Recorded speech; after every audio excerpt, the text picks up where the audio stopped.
VK news Uttar Pradesh Uttarakhand, सच का सारथी।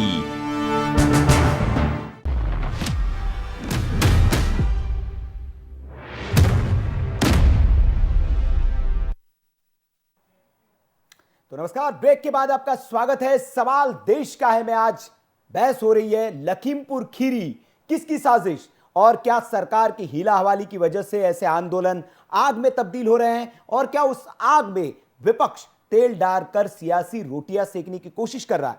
बहस में हमारे साथ एक लंबा चौड़ा पैनल मौजूद है। संदीप द्विवेदी जी भारतीय जनता पार्टी की ओर से, अजय अरोड़ा कांग्रेस की ओर से हैं, कीर्ति निधि पांडे समाजवादी पार्टी से, रामपाल जाट किसान नेता है, गुड्डू सिंह किसान नेता है, और दीपक राय जी है राजनीतिक विश्लेषक। मैं फिर गुड्डू सिंह के पास जाऊंगा, किसान नेता के पास। गुड्डू सिंह जी, सरकार की लापरवाही है, प्रशासन की लापरवाही है, सब मान लिया। किसान वहां के परिवार है, उनमें सुलह समझौता हो गया, कुछ लाशें गिर गई, लेकिन क्या आपको नहीं लगता कि आपके इस आंदोलन का, सुप्रीम कोर्ट भी ये कह रहा है कि जो बात अदालत के रास्ते हो सकती है, आपने सड़क जाम करके रखी है, आंदोलन का एक रूप दे दिया है क्योंकि कानून स्थगित है, उसका कुछ लोग बेजा इस्तेमाल कर रहे हैं, आपके प्लेटफॉर्म का इस्तेमाल करके देश में अराजकता फैला रहे हैं। बिल्कुल, जो गलत लोग कर रहे हैं उसमें बार बार हम लोगों ने कहा कि ऐसे गलत लोगों को चिन्हित किया जाए, उन पे कार्रवाई हो, लेकिन सरकार को भी चिंता करना चाहिए। किसान 10 महीने से बैठा हुआ है रोड पे, ठंडी गर्मी पानी सब कुछ देखा। किसान को जाने के लिए कांटा लगा दिया गया, बैरिकेड लगा दिया गया। किसान तो जा रहा था, रामलीला मैदान जा रहा था, उसको जाने देना चाहिए था। वो जाके वहाँ पे भारत की धरती पे जा रहा था, कभी बाहर दूसरी धरती जा नहीं रहा था। लेकिन हमारे भाजपा वालों को तो इनको नशा सवार हो गया है, सत्ता का नशा सवार हो गया है, और इनको चाहिए कि नशा ये नहीं रहेगा। एक किसान जब चाहेंगे नशा उतार देंगे। किसान की बात को मानना चाहिए इनको। किसान परेशान है आज की डेट में, किसान की हत्याएं हो रही है। कौन कर रहा है गुड्डू सिंह जी, कौन कर रहा है किसान की हत्याएं, और किसान किसकी हत्याएं कर रहा है? सिर्फ किसान किसी की हत्या नहीं कर रहा है। अच्छा, जो किसान है, किसान की हत्या सरकार कर रही है। आपको बता दें कि अभी जो है, चाहे वो सपा सरकार रही हो, चाहे वो कांग्रेस रही हो, चाहे भाजपा आई है, किसान का भला किसी ने नहीं किया, किसी ने नहीं किया। आप बता दें, उदाहरण दे दें, अखिलेश सरकार थी, एक वो हाई कोर्ट में सदा डीएम जी ने एक आदेश लाया था, कोर्ट आदेश दिया था कि 14 दिन के अंदर अगर पेमेंट किसान गन्ना का नहीं होता है, ब्याज सहित जो उनको भुगतान देना होगा। अखिलेश सरकार चीनी मिल मालिकों के साथ हो गई, आज उत्तर प्रदेश की सरकार उन चीनी मिल मालिकों के साथ हो गई। कहाँ किसान के साथ ये लोग खड़े हैं? नहीं, गन्ने का कहाँ कर रहे हैं? गन्ने का प्राइस तो बढ़ा दिया सर, यूपी सरकार ने बढ़ा दिया है। शर्म करे 25 रुपए, अरे शर्म करे। डीजल का रेट कहाँ पहुँच गया? 1.5 गुना आय कहाँ गई? 1.5 गुना आय से आज जो है 460 रुपए किसान का गन्ना का रेट होना चाहिए कुंटल, तब जाके किसान का जो है करे एक खेती में करते। महाराष्ट्र में कितना है गुड्डू सिंह जी, महाराष्ट्र में कितना रेट है? मैं उत्तर प्रदेश की बात कर रहा हूँ, मैं उत्तर प्रदेश से हूँ जी, मैं पंजाब की बात नहीं करूंगा।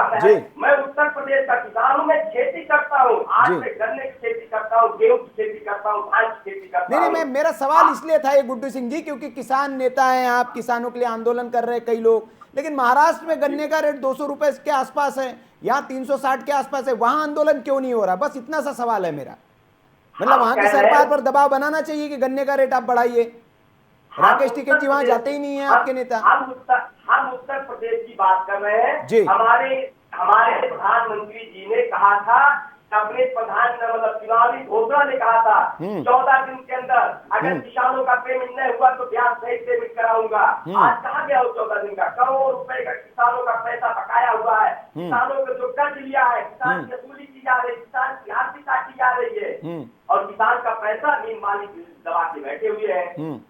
अभी 29 तारीख को भी आदेश आया, उनसे पूछा गया, नहीं जवाब दे पा रहे हैं, इसलिए के भाग रहे हैं मुकदमे को। जो है सरकार तो चीनी मिल मालिकों को बचाने में लगी हुई है। जी संदीप जी, सरकार चीनी मिल मालिकों को बचाने में लगी हुई है। कैसे निपटेंगे इस समस्या से? चुनाव मुहाने पे खड़ा है, आप एक समस्या को डील करने की कोशिश करते हैं और फिर वो इतनी बड़ी समस्या हो जाती है आपके सामने। अभी कुछ दिन पहले ही चाहे मनीष गुप्ता का मामला ले ले हम, और अब ये मामला आपके सामने आ गया, कैसे आप डील करेंगे? कहां फेलियर हो रहा है आपको लगता है? नहीं, देखिए, किसान जहां तक गन्ना को लेके बात है तो गन्ने का सबसे ज्यादा भुगतान योगी जी की सरकार ने किया है। अखिलेश यादव 16,000 करोड़ से ज्यादा का भुगतान बैलेंस छोड़ के गए थे और लगभग लास्ट के 2 साल उन्होंने किसानों का पेमेंट ही नहीं किया था। पूरा का पूरा योगी जी की सरकार ने भुगतान किया और योगी जी की सरकार के आने के बाद जितना भुगतान था मैक्सिमम सरकार ने क्लियर किया। देखो, रही बात एमएसपी को लेके, तो एमएसपी पूरे देश के हिसाब से देखना पड़ेगा। ऐसा तो नहीं कि अगर उत्तर प्रदेश में एमएसपी बढ़ा दिया जाए और फिर अगर यहां से गन्ना की खरीदना हो तो फिर कहां जाएगा गन्ना? तो वो भी सरकार को देखना है, सभी राज्यों में देखना पड़ेगा। महाराष्ट्र में अगर सरकार नहीं बढ़ा रही है उसमें भी बीजेपी की गलती है, राजस्थान में नहीं बढ़ा रही उसमें भी बीजेपी की गलती है। तो अब देखिए, अगर आप एक पार्टी विशेष का चश्मा लगा के देखेंगे तो आपको बीजेपी में ही सब दोस्त जी जी बिल्कुल। कीर्ति निधि जी कुछ कहना चाह रहे हैं, कीर्ति निधि जी कुछ कहना चाह रहे हैं, बहुत देर से उंगली उठा रहे। जी बोलिए सर। देखिए सुनील जी, 2-3 बातें संदीप जी बहुत मजबूती से कर रहे थे, क्योंकि आज प्राचीन अपराधियों को कर्नाटक पकड़ के लाए, कर्नाटक भी होगा तो पकड़ के लाएगा। लेकिन गोरखपुर मुख्यमंत्री के अंतर पता नहीं संदीप जी कभी गोरखपुर आए कि नहीं आए, मैं नहीं जानता। गोरखपुर में कानपुर के व्यापारी की हत्या हुई, एक इंस्पेक्टर, एक दरोगा और 4-5 सिपाहियों ने मिलकर के किया। उनके खिलाफ 300 का FIR है। योगी जी कर्नाटक छोड़िए, उस इंस्पेक्टर को नहीं खोज पा रहे। महोबा के एसएसपी मारीलाल पाटीदार, जो इंद्रकांत मणि त्रिपाठी के हत्याकांड के मुलजिम हैं, आज तक फरार है। 1.5-2 साल से आज तक योगी जी की पुलिस नहीं खोज पाई। इसका मतलब साफ है कि योगी जी पुलिस वालों से मिलकर के योगी की सरकार लगातार हत्याएं। अभी आपकी कोठियों की तलाशी नहीं हुई ना, क्योंकि गायत्री प्रजापति भी अखिलेश यादव जी की कोठी में मिले थे। नहीं, अभी आपकी कोठियों की तलाशी शुरू होगी, तब पता चलेगा कि कौन अपराधी कहाँ छिपा है। अपराधियों को संरक्षण सिर्फ समाजवादी पार्टी देती रही है और इसीलिए आज समाजवादी पार्टी विपक्ष में बैठी है और आप इसी तरीके से संरक्षण दीजिए। जनता आपको विपक्ष के लायक भी नहीं छोड़ेगी। आप इसी तरीके से आप मुलायम सिंह जी का अपमान करिए, जनता आपको सेल्फी के लायक भी नहीं छोड़ेगी। सुनिए, आप हमें मत सुनाइए, जनता के बीच में जाके जनता के दुख दर्द को सुनिए। हमारे पास आपकी बातें सुनने के लिए समय नहीं है। जनता के ने चुना है, जनता के बीच में जाके उनका दुख दर्द सुनेंगे। आप जाके सुनाइए अपने नेताओं को और उनसे कहिए जनता के बीच में निकलना शुरू करें। कब तक अपराधियों को बचाते रहेंगे? कब तक आजम खां और अतीक अहमद के लिए रोते रहेंगे? अरे वही आजम खां अतीक अहमद है ना जिनकी तूती बोलती थी आपके सरकार में, पुलिस महकमा उनकी भैंसें ढूंढा करता था। आज बेचारे खुद पुलिस महकमे के अंदर में है, जेल के अंदर है। कीर्ति निधि जी को बोलने दीजिए, कुछ कह रहे हैं, पहले सुन ले फिर जवाब दीजिए संदीप जी।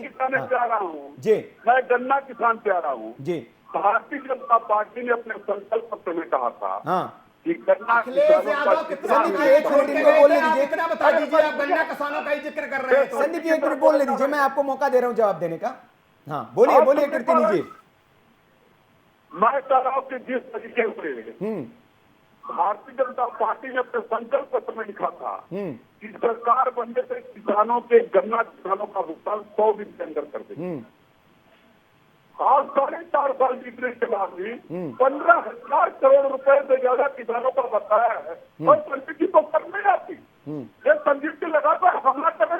अगर पिछली सरकार के सारे काम लोगों को पसंद आए होते, हमारा काम पसंद आया था, हम सत्ता से बेदखल क्यों होते? मैं तो स्वीकार करता हूँ कहीं खामियां रह गई, जनता ने मेरा साथ दिया। लेकिन जो वादा करके भारतीय जनता पार्टी सरकार में आई थी, 2-3 सवाल है सुनील जी।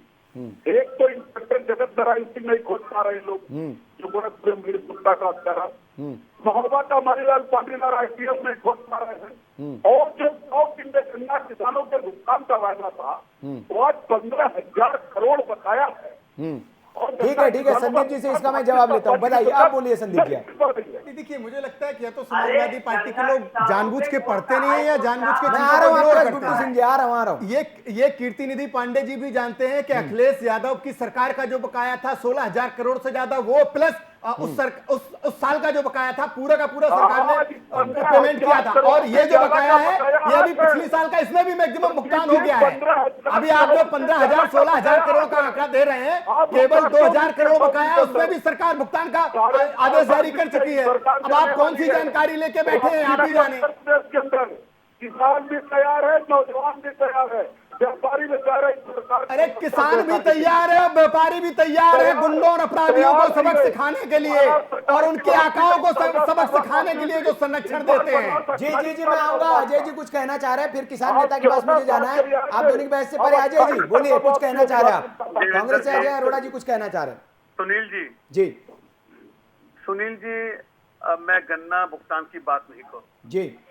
आज बड़े दर्द के साथ बैठे हैं, आपके चैनल के माध्यम से हम लोग बात कर रहे हैं जी। आज की हिंसा की बात कर रहे हैं, लखीमपुर की बात कर रहे हैं जी। आज बात कर रहे हैं फेलियर किसका है। आज टॉपिक ये है फेलियर किसका है। जी, बिल्कुल। हमें समझना होगा सुनील, हमें समझना होगा जो देश का राज्य का मुखिया होता है, जैसे गोरखपुर के महाराज उत्तर प्रदेश के मुखिया हैं, इसी प्रकार से खट्टर साहब मुखिया है हरियाणा के, किस प्रकार के बयान देते हैं, इससे हिंसा बढ़ेगी नहीं। आपने आज की बात की, आपने कहा विपक्ष आग लगाता है, अरे आप तो ये लगा रहे हैं, आज तो हरियाणा के मुख्यमंत्री लगा रहे हैं, आज तो अजय मिश्रा लगा रहे हैं, हम तो आग बुझा रहे हैं। आज टॉपिक ये है कि हिंसा कैसे रोकी जाए। एमएसपी पे कानूनी जामा क्यों नहीं पहनाती सरकार, ये तीनों काले कानून क्यों नहीं वापस लेती। हम गन्ना भुगतान की बात बाद में कर लेंगे।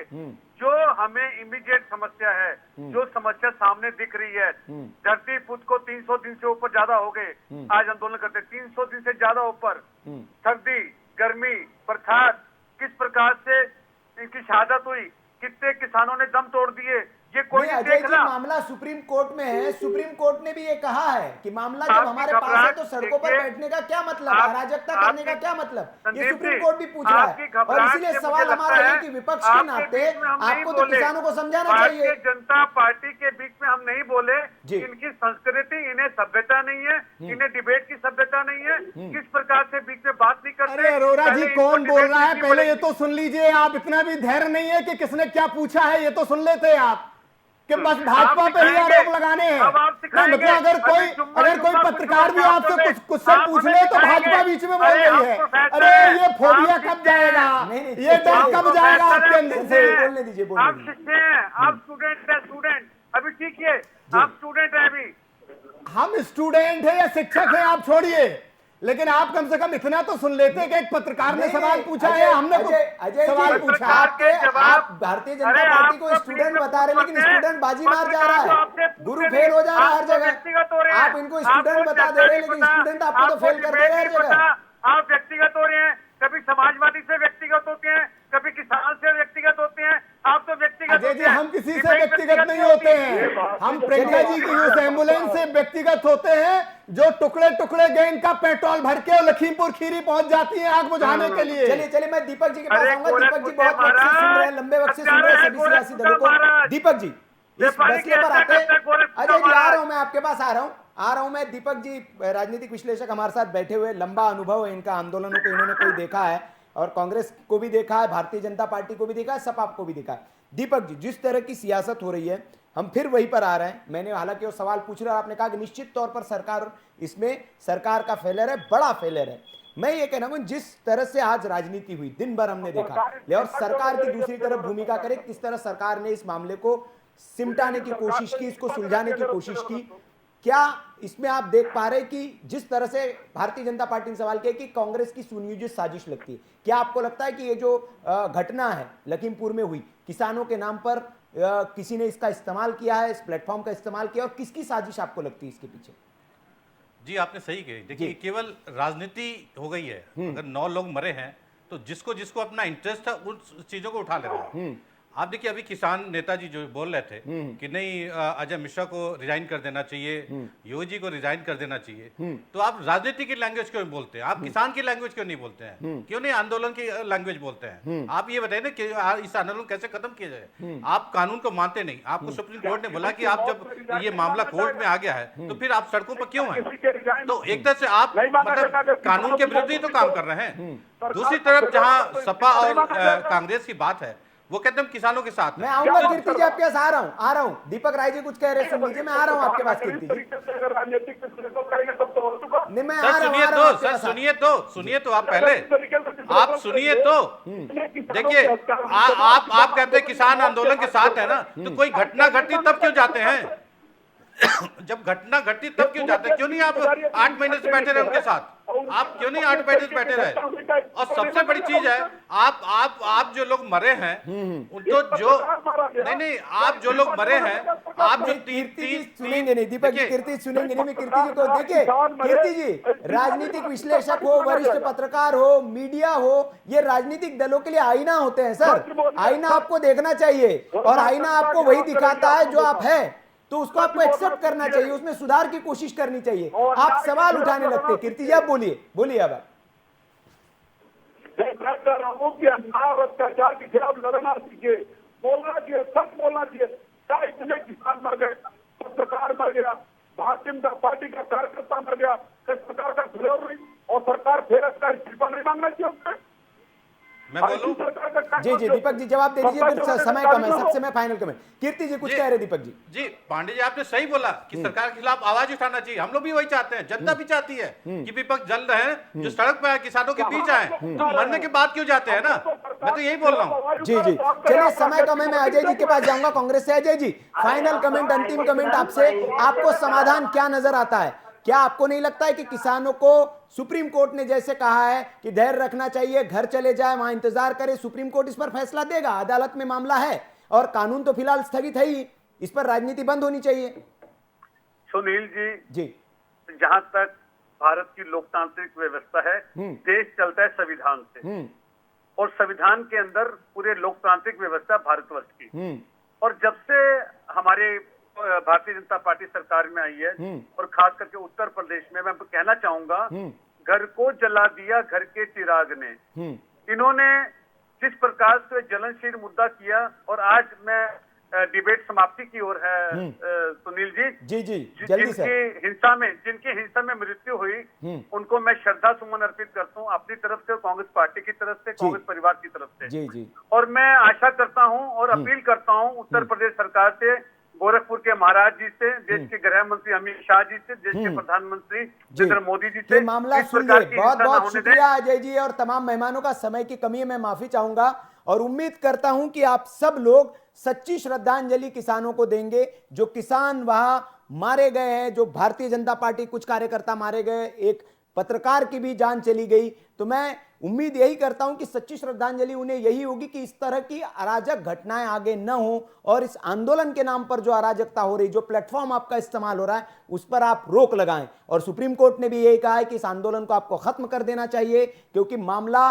बहस और कोर्ट के रास्ते, अदालत के रास्ते ठीक हो सकता है, संवाद और बहस से ठीक हो सकता है। अराजकता से किसी मामले का हल नहीं हो सकता है। इसमें नुकसान किसी न किसी का होना तय है और नुकसान की परिणति आज हमने लखीमपुर खीरी में देखी। सवाल देश का है में आज इतना ही। कल फिर हाजिर होंगे एक नए सवाल के साथ। तब तक देखते रहिए वीके न्यूज। नमस्कार। ये है ड्रीम मीडिया नेटवर्क और आप देख रहे हैं देश का पहला 24/7 digital news channel VK news, राष्ट्र के नाम।